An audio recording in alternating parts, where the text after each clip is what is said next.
Hai, hampa kat mana tu? Semoga hampa semuanya sihat-sihat berjaya walaupun di mana hampa berada. Hari ini Mak Ali berada di Pasar Pagi Sungai Korok, sahabat-sahabat. Sedikit view untuk hampa bersih hari Isnin, sahabat-sahabat no. Hari Isnin. Sedikit view untuk hampa pagi ni.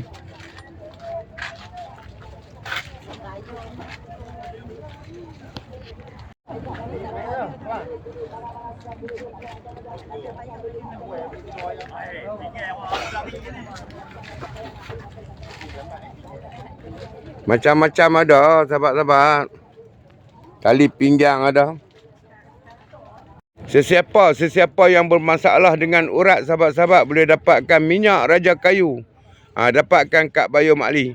Apa-apa pun, jangan lupa Mak Ali. Okey, bye-bye. Assalamualaikum.